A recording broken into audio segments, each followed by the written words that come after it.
এগৰাকী অচিনাকি বৃদ্ধা আছিল যি ৰাস্তাত বাস কৰিছিল।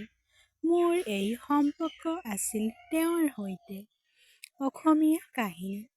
এগৰাকী বৃদ্ধা আহি মোৰ ক্লিনিকৰ বাহিৰত বহিবলৈ ধৰিলে। তাই একো কোৱা নাছিল। এদিন হঠাতে মোৰ নামটো লৈ গ'ল।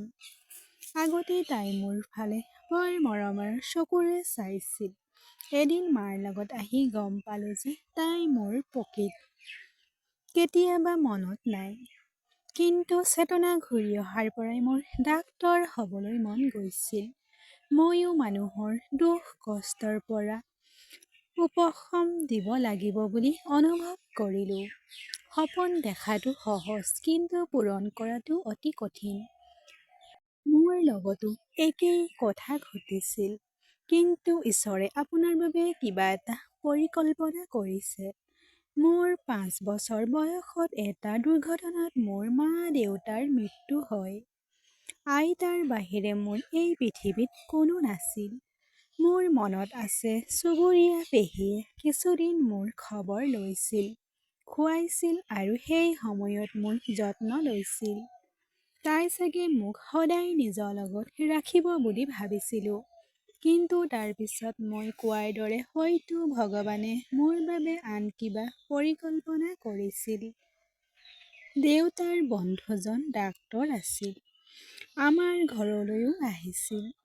মোৰ দেউতা আৰু মাৰ কথা গম পোৱাৰ লগে লগে তেওঁ আহি মোক তোলনীয়া পুত্ৰ হিচাপে নিবলৈ বিচাৰিলে। তেওঁলোকৰ কোনো সন্তান নাছিল। সেইদিনাৰ পৰা তেওঁলোক মোৰ দেউতা আৰু মা হৈ পৰিল। মই নিজকে ভাগ্যৱান বুলি গণ্য কৰিলোঁ যে মই তেওঁক পাইছোঁ। কিন্তু ইয়াত তেওঁৰ ইচ্ছা আছিল। এখন দুৱাৰ বন্ধ হ'লে আনখন দুৱাৰ স্বয়ংভাৱে খোল খায়। দেউতা ডাক্তৰ আছিল আৰু মোৰো ডাক্তৰ হ'বলৈ মন গৈছিল। মোৰ পঢ়া-শুনা ভালদৰে চলিল আৰু ভগৱান, মা-দেউতাৰ আশীৰ্বাদ আৰু মোৰ কষ্টত অৱশেষত মোৰ সপোন বাস্তৱায়িত হ'ল। পঢ়া-শুনা শেষ কৰি দেউতাৰ ক্লিনিকত দেউতাৰ লগত প্ৰেক্টিচ কৰিলোঁ আৰু তাৰ পিছত তেওঁৰ সহায়ত তেওঁৰ পৰা অলপ দূৰৈত নিজাকৈ সৰু ক্লিনিক খুলিলোঁ। ক্লিনিকলৈ বহুত মানুহ আহিব আৰু মই তেওঁলোকৰ চিকিৎসা কৰিলে সুখী হ'ম। কিন্তু যোৱা কেইদিনমানৰ পৰা মোৰ ক্লিনিকৰ বাহিৰলৈ এগৰাকী বৃদ্ধা আহে। বৃদ্ধাগৰাকী আৰম্ভণিতেও আহিছিল।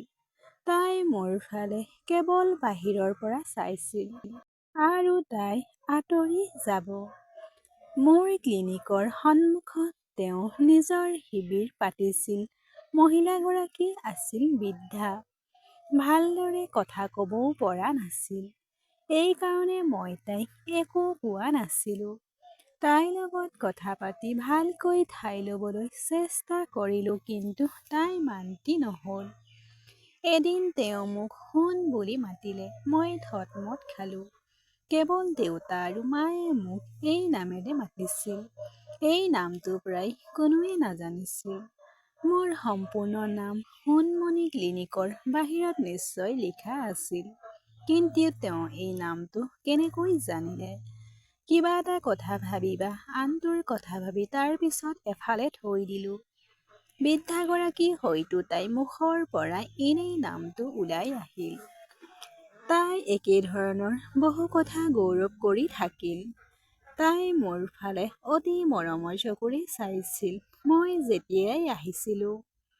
কিন্তু মই তেওঁৰ ওচৰলৈ যোৱাৰ লগে লগে তেওঁৰ চকু দুটা লুকুৱাই আঁতৰি যাব। গতিকে তেতিয়া মই তেওঁৰ ওচৰলৈ যোৱা বন্ধ কৰি দিলোঁ। মোৰ ক্লিনিকৰ ওচৰত বৃদ্ধাগৰাকী অহা ১ মাহমানেই হ'ল। এই কথাৰ মাৰ আগত ক'লোঁ। এদিন মাৰ কিছু কাম আছিল আৰু তাই মোৰ ক্লিনিকলৈ আহিব লগা হৈছিল। তাতে তেওঁ সেই বৃদ্ধাগৰাকীক দেখিছিল। এই কথা দেখি তেওঁ সেই সময়ত একো কোৱা নাছিল।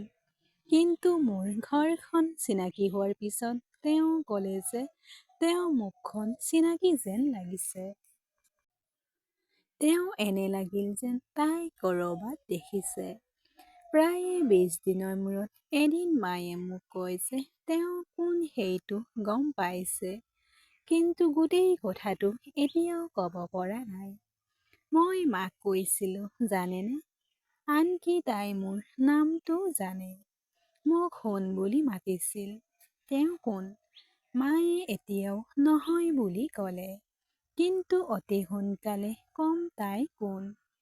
এতিয়া মনলৈ আহিবলৈ ধৰিলে যে তেওঁ কোন। পিছদিনা ৰাতিপুৱা পেহীক আমাৰ ঘৰলৈ আহিল। মায়ে পেহীক ফোন কৰিছিল আমাৰ ঘৰলৈ আহিবলৈ। আহি পোৱাৰ লগে লগে মায়ে তাইক লগ কৰিবলৈ ক'লে।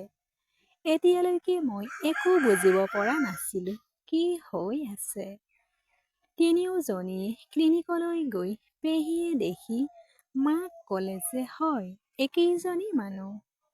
দুয়ো সিহঁতৰ ফালে গৈ সিহঁত আহি থকা দেখি তাই আঁতৰি যাবলৈ ধৰিলে, কিন্তু মায়ে তাইক নাম কাঢ়ি মাতিছিল, ৰমলা, ৰবা। বহুদিনৰ মূৰত হয়তো তাই তাৰ নামটো শুনিছিল। পেহীয়ে তাই হাতত ধৰিলে। তাই কান্দিবলৈ ধৰিলে। পেহীৰ পৰামৰ্শৰ মতে প্ৰথমবাৰৰ বাবে ক্লিনিকলৈ আহি ভিতৰত বহি আগতকৈ ভাল লাগিল।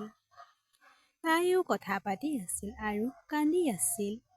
কিন্তু মোৰ মা আৰু মোৰ শৈশৱৰ ওচৰৰ চুবুৰীয়া খুৰীয়ে চিনি পোৱা সেই মহিলাগৰাকী কোন সেয়া এতিয়াও বুজি পোৱা নাই। মায়ে যেতিয়া তাইৰ লগত কথা পাতি আছিল, তাৰ পাছত পেহীক ফোন কৰি ক'বলৈ ক'লো, কোন হয় কোৱা। পেহীয়ে ক'লে, তোমাৰ মনত নাই, তুমি যে সৰু আছিলা সেয়া হয়তো সম্ভৱ নহয়। সেই সময়ত তোমাক শৈশৱতে দেখিছিলে, তাৰ পিছত ক'তো দেখা নাপালে। এইজনী তোমাৰ পেহী।